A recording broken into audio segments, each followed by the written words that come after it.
Hello students, स्वागत है आपका हमारे स्टडी व्यू एजुकेशन चैनल में। आज की जो डिक्टेशन है वो 90 वर्ड पर मिनट की स्पीड से रहेगी और डिक्टेशन स्टार्ट होगी 3 सेकंड बाद। उससे पहले आपसे रिक्वेस्ट है कि यदि आपने हमारे स्टडी व्यू एजुकेशन चैनल को अभी तक सब्सक्राइब नहीं किया है तो प्लीज़ सब्सक्राइब कर लीजिए, वीडियो को लाइक और शेयर भी कर दीजिए। Ready, start.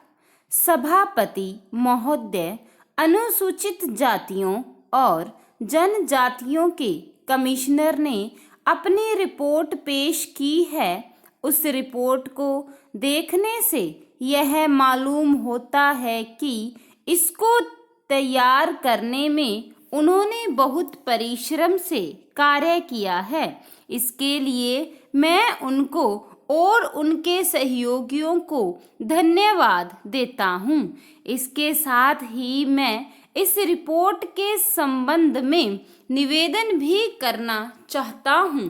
पहली बात तो यह है कि इस रिपोर्ट को देखने से ऐसा मालूम होता है कि इन कार्यों के लिए जिस धन का उपयोग होता है वह संसाधनों से प्राप्त होता है।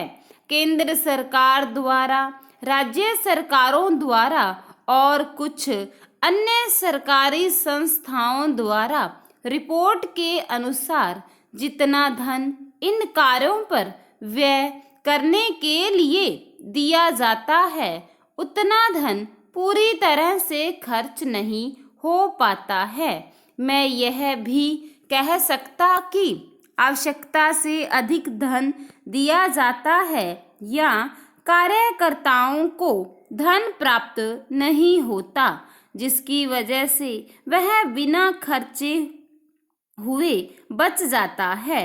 मैं तो यह चाहता हूँ कि जितना धन दिया जाता है उसका पूरा उपयोग हो और कमिश्नर को कहना पड़े कि इस कार्य के लिए जितने धन की आवश्यकता थी उतना धन अधिक मिल पाया और विवश होकर हमें उस आवश्यक कार्य को बीच में ही रोकना पड़ा। जहाँ तक राज्य सरकारों का संबंध है, बहुत सी राज्य सरकारें यह तक इस कार्य में ध्यान से काम नहीं कर रही है, बल्कि इस कार्य को उनकी दृष्टि से देखती है। कमिश्नर ने इस बात की शिकायत की है कि बहुत से राज्य सरकारों ने अनेकों पत्र भेजने के बाद भी अभी तक अपनी रिपोर्ट नहीं भेजी है। मैं चाहता हूँ कि सरकार इस तरफ ध्यान दे, राज्य सरकारों पर दबाव डाला जाए कि वे इस जिम्मेदारी के प्रति सजग हों और कमिश्नर को इस कार्य में पूरा सहयोग दें। जहाँ तक गैर सरकारी संस्थाओं का संबंध है, कमिश्नर महोदय ने अपनी रिपोर्ट में इस प्रकार का संकेत दिया है कि केवल कानून या सजा के द्वारा ही इस समस्या का समाधान नहीं हो सकता है। इसके लिए अत्यंत आवश्यक है कि सामाजिक वातावरण भी तैयार किया जाए।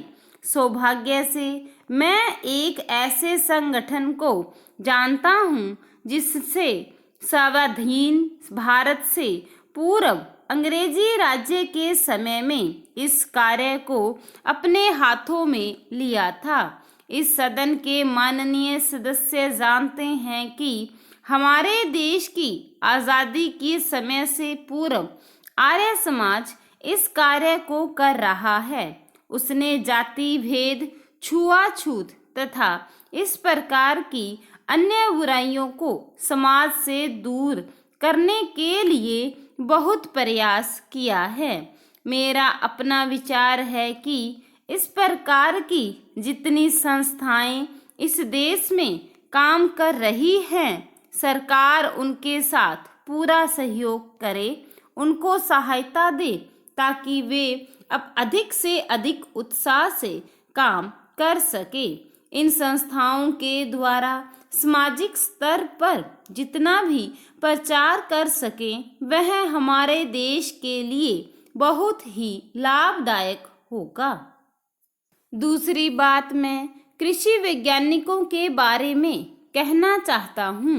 यह सही है कि आपका यह प्रयास है कि हमारे किसान नए वैज्ञानिक तरीके से खेती के लिए अपनाएं, लेकिन मेरे विचार में अभी तक कृषि वैज्ञानिकों का ध्यान हमारे खेतों तक नहीं जा रहा है, वह केवल पुस्तकों में बंद है।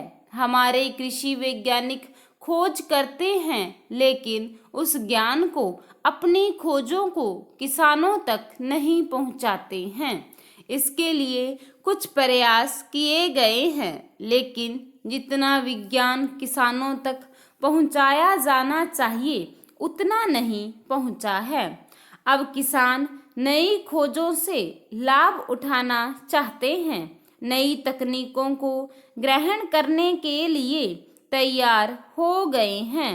उनकी समझने की शक्ति भी बढ़ गई है, लेकिन इसे किसानों तक व्यापक रूप से नहीं पहुंचाया जा रहा है।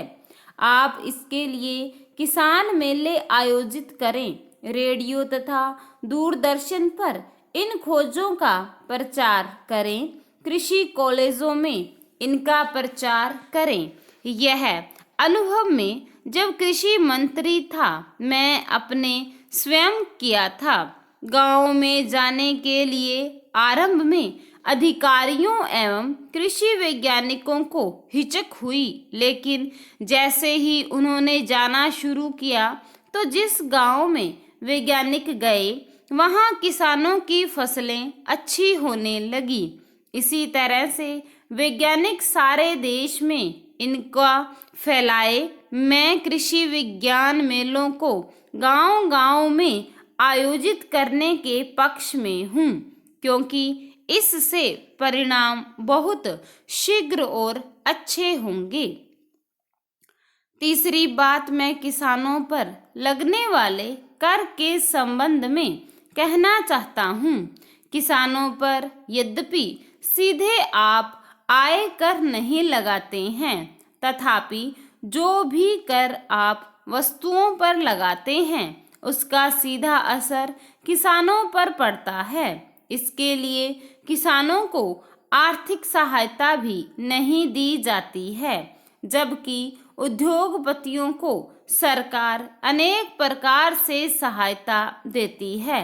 किसान को जो कर्जा आप देते हैं उस पर ब्याज की दर कम लगनी चाहिए। उसको जो बिजली आप देते हैं उस पर शुल्क कम लगाया जाना चाहिए। उसकी भूमि का लगान आप कम कर दो। उसको जो पानी सिंचाई के लिए दिया जाता है उस पर कर कम कर दो। इस तरह से आप किसान की सहायता करेंगे तो वह देश को भर पेट अनाज पैदा करके दे सकेगा। किसान देशभक्त भी है, वह देश की पैदावार को भी बढ़ाता है। वह जवान भी देश की रक्षा करने के लिए आपको देता है और देश को ही विदेशों को भी अनाज देने के लिए अब वह तैयार हो रहा है। इसलिए सरकार का ध्यान किसान पर सबसे पहले जाना चाहिए। मेरा कहना यह है कि किसानों की जो कठिनाइयां हैं, उनकी जो समस्याएं हैं, उनको पक्षपात पूर्ण ढंग से नहीं देखना चाहिए।